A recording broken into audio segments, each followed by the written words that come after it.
Hey everyone, welcome back to the BVTV channel, and today's topic in Dead by Daylight is going to be a killer backstory, and in my opinion, one of the more intriguing killers in this game, because of just how awesome he is. It's going to be none other than the Deathslinger. Let's get right into this story. Born in the dust-ridden badlands of the American Midwest, Caleb Quinn was the son of struggling Irish immigrants. I don't know if this is immigrant or immigrants, who knows. Anyway, on the edge of the frontier, sickness and famine and death were common sights, and pioneers contended for whatever scraps they could claim while tycoons feasted. Caleb's father, once an engineer, had few options to ply his trade, as business posted a common sign: "No Irish need apply." His antique tools laid untouched for years until Caleb uncovered them. Noticing his son's interest in the trade, he gifted him his old wrench. The devices Caleb made under his father's guidance had quaint applications, but when his father was away, they took a grim turn. He hid plans for a mask that would gouge barbed needles, oh my goodness, into human eyes and rip them from their sockets, complete with sketches of it fitted on boys who bullied him. This is getting nasty quickly. But here's the one thing I want to mention. See how the reason why he became a killer? A lot of these killers have a reason why they became. They didn't want to be a killer. They became this way because something turned them bad, so to speak. And for Caleb Quinn, I believe I said it right. Caleb Quinn. He was bullied, and bullying can lead to a lot of bad things for the person who's being bullied. And as me being in high school and in college, I watched a lot of people get bullied because they were quote unquote different. People felt because they didn't meet the social stigma, if you will. They were looked at as weird, the outsiders, whatever, yada yada yada, and it was so unfair, and it was not cool to watch a lot of people get bullied for no reason because they were them. And I think at the end of the day, people sometimes forget, especially in high school, that in my opinion, I also said this, everyone's the same in some way, shape, or form. We may all come from different walks of life, but I think that we're all human at the end of the day. Like, we all have feelings, and I don't feel it's right to bully anybody, no matter what the case may be. But that's just how I feel about it, and it shows right here what turned the Deathslinger bad already. He was bullied. It's not the most reasonable case to be a killer. Absolutely, by no means is it okay. But it just shows you, it gives you already the reason of why he's about to do the things he's doing. That's what I kind of like about the stories that Dead by Daylight offers. But I've been on a rant, so let's get right back into the story. With age, Caleb's engineering abilities became marketable, and employers put their discrimination aside. Henry Bayshore, the owner of United West Rail, hired him. Caleb's first invented a gun that shot railroad spikes into the ground. Next, he made a steam-powered tunneling drill, but as Bayshore feigned indifference, the devices began turning up at other companies. The patent stolen from Caleb and sold. This is getting messed up already. Again, another reason why he's about to do even more worse. That's actually the right word I was looking for. Anyway, a familiar sensation coursed through Caleb's blood, feeding the sharp pain in his heart. Rage overwhelming him. He burst into Bayshore's office and smashed his face into a bloody stew. That is intense. Like, that's when you've ultimately crossed the line. When you get punched or smashed into a bloody stew, that means you kind of maybe had it coming. But as he was pulled away, he pushed his specialized gun into his boss's gut and squeezed the trigger. A railroad spike plowed through skin and viscera, nailing Bayshore to his desk. Now that right there is intense. The only thing that saved Caleb from hanging was Bayshore's unlikely survival. For 15 years, Caleb was confined to Hellshire Penitentiary, the nation's first private prison, in a fortress of illiterate convicts. He found an unlikely friend in the educated prison warden.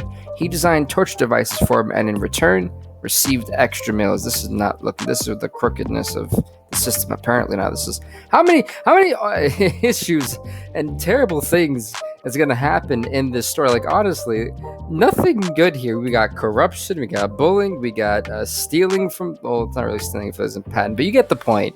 Taking other people's ideas.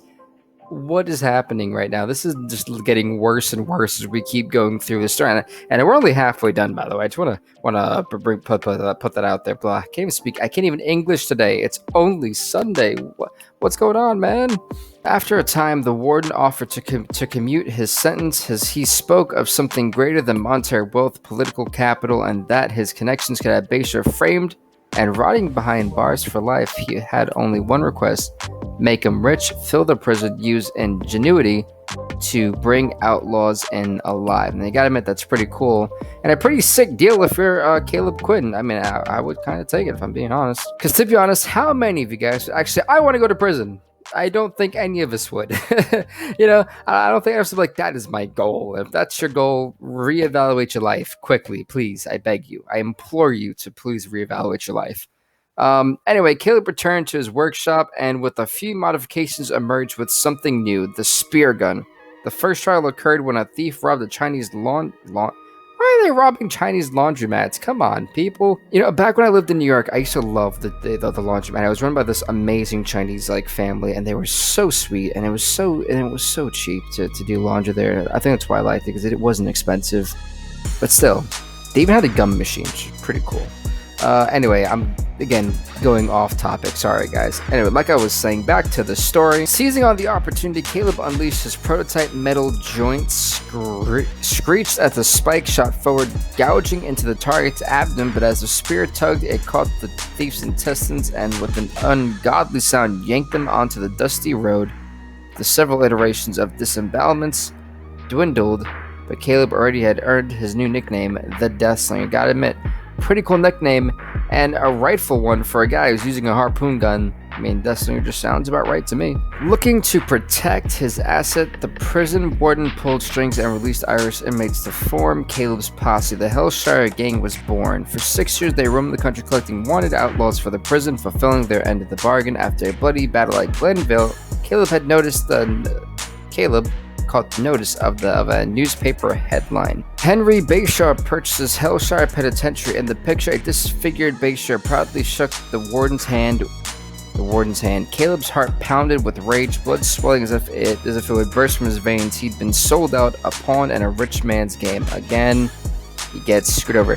This is literally the story for this one. He has constantly been screwed over throughout this story, and it's so sad to see the path this guy has been taking just be used over and over again and just disrespected. And you can see all the things that are leading up to the Deathslinger. It's just not right for this poor kid. I know we can't call him a kid because he's super tall, but still, it's not right for anyone to be used as much as he has. I'm not saying what he's doing is right either, but I'm not trying to justify that. But I'm not saying what he's had to go through again. It's just wrong. It's messed up, but that's, I guess, in this world of the entity, that's how the world ticks for Caleb Quinn. The Hellshire Gang pledged their loyalty to Caleb and called for the warden's head. In a thundering gallop, they smashed through the prison's entrance, shrieking like bloodthirsty marauders. A guard raised his pistol but hesitated. A spear punctured his chest. Caleb grabbed the man's head and slammed it against the prison cell until it spilled through the bars. Okay, that's a little bit gruesome for me. Ugh, disgusting.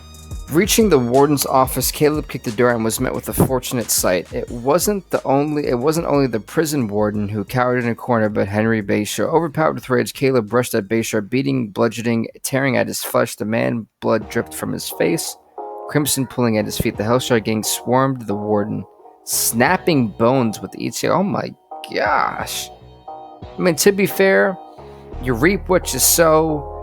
And unfortunately for Henry Bayshore and the warden, they made their bed, and it was time for them to lie in it. To be honest, with the two men broken and begging for death, the posse dragged them to the commons, where they were left to the growing crowds of prisoners. Soaked in blood and sweat, Caleb hobbled to his old cell, hardly paying notice to Bayshore's screams.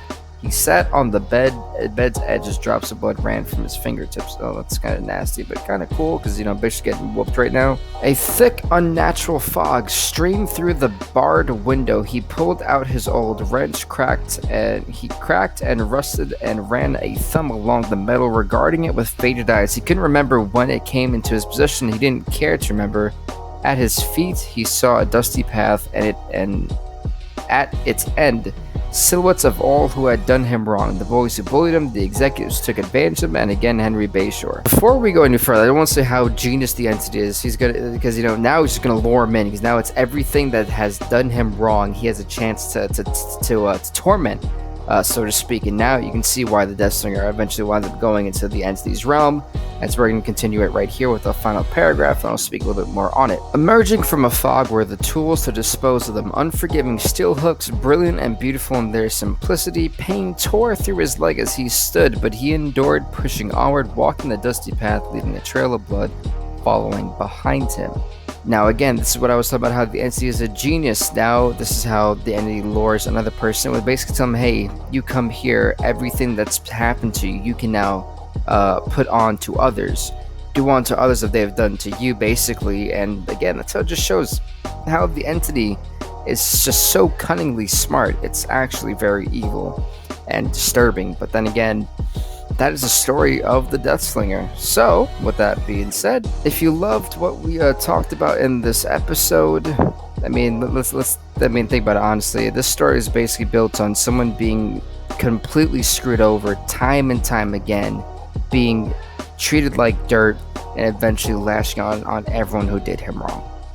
As sad as the story is, you reap what you sow. I think that's the lesson that Dead by Daylight tries to tell here. If you make your grave, you best be ready to lie in it, type of thing. So I know it's kind of like a darker one for us. I wasn't expecting to be this dark, but I mean, it is what this game is, a very graphical horror game, and so to speak. So, with that being said, everybody, please do leave a like, leave a comment, subscribe to BVTV. Thank you guys so much for watching, and if you could, please leave a like, hit that sub button to BVTV. Stay off the hook.